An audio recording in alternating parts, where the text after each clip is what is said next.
Magandang umaga guys. Andito po yung mga proseso kung paano gumawa ng bangka.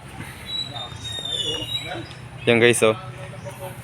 Yan guys yung pinaton lang yung makina para malaman kung paano ito at matansya yung paano ilagay yung makina. Ganyan guys yung lagayan niya guys. Ganyan din kalaki yung makina niya guys. Yan guys. Ayan, sulit na sulit. Maganda yung pagkalagay niya guys. Ano?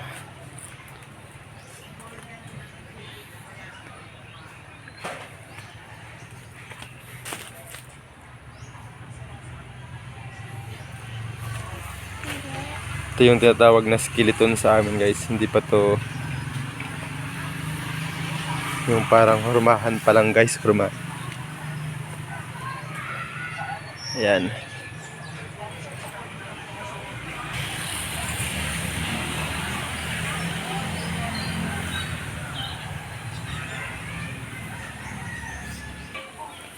Hindi pa tapos to guys, pero nakita nyo na yung kinalalabas nito. Puging-pugi to guys oh. Yan oh. Ibang galawan dito yung mga paggawa ng bangka guys. Talagang mabibighan kayo pag sakaling nakita nyo ito, pag yung kabuuan talaga. Ito yung makina niya guys, 18 horsepower, pero yung bangka talagang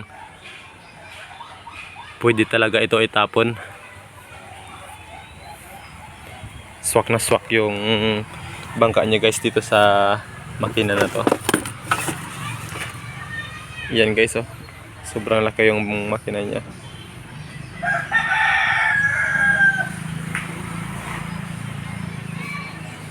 Yung kasko nito guys ay parang kinandila yung tawag sa amin dito.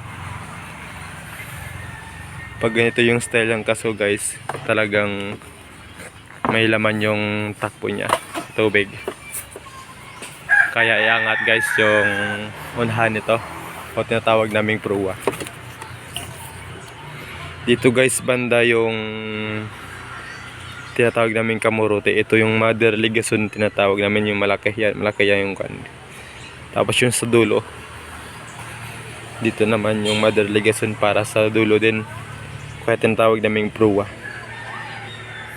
Ito yung tinatawag na lambatan guys dyan. Lambatan dyan.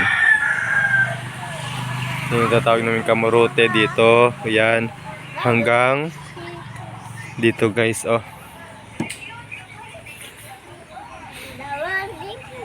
Yung may-ari ito guys ay expert sa paggawa ng bangka. Madaming ginawang bangka na to. Dinadayo sa Boracay. Kukunin ko to guys yung kabuuang video nito pag sakaling nagawa na. Yan guys oh. Diba guys, kita na yung formada nito.